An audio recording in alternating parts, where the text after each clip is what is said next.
napag-isipan ko guys na magluluto ako ng chicken casserole. Ito yung gagamitin kong sauce.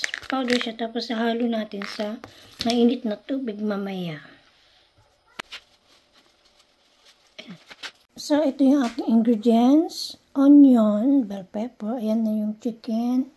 Na pre-boil ko na to, tapos carrots and beans. Lang natin, i-saute natin saglit to pag browning, tapos lagay natin sa baking tray. Ayan, pinapainit muna natin yung ating frying pan, guys. Ayan, medyo mainit na, maglagay tayo ng butter.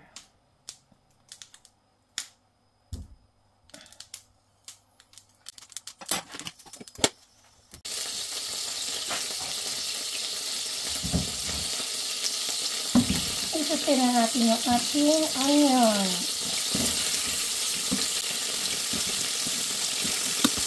So, nagpakainit ka ng tubig. Ang natin, pang sunog dito sa chicken casserole powder. Then, let's eat yung chicken natin. Lang mo ganyan. Maglagay tayo ng black pepper. Halit yung lumalabas, buksan ko na lang dyan. Ayan.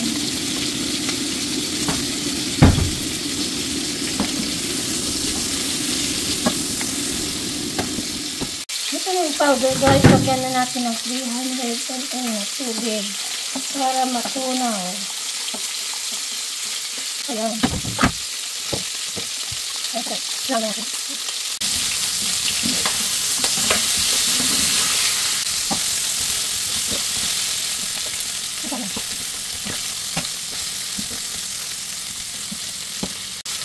And then, ilagay ko na itong sauce.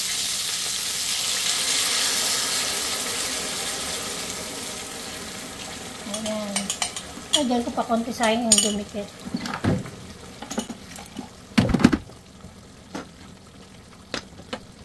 Patayin ko na din ito. Transfer natin sa baking tray.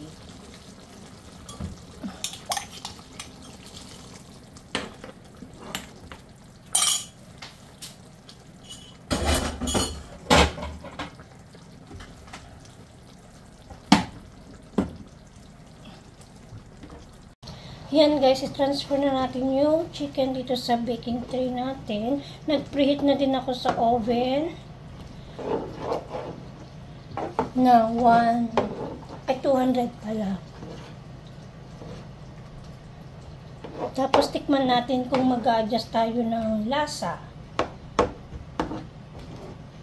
I-transfer ko muna.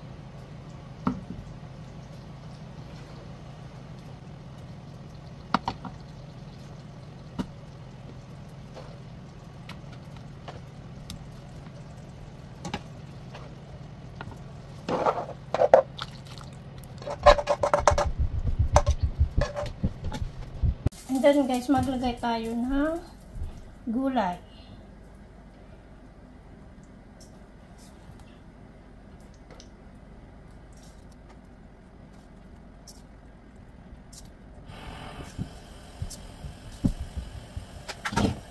And then bell pepper sa ibabaw.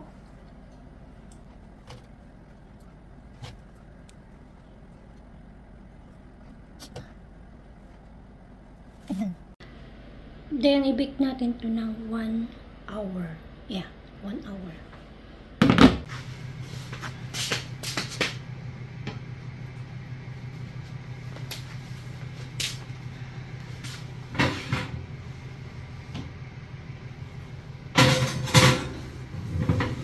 Ayan guys, balikan natin after 1 hour. Yan, nasa 200. Tama ba? Ayan, 200. Tapos balikan ko na lang after 30 minutes. Tignan ko kung okay siya. Later. I-check na natin yung ating baked chicken. Mainit. Tignan natin guys kung okay na siya, kung luto na yung chicken.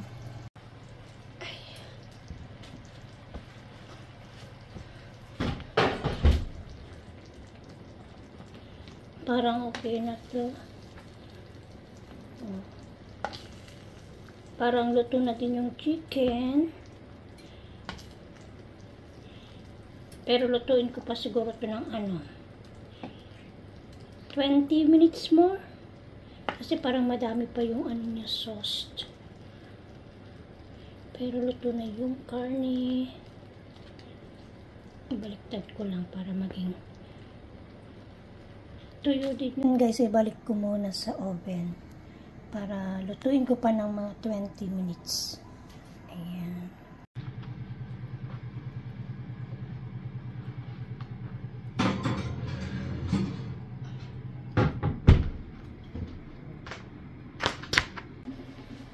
Ayan, patayin ko na rin to.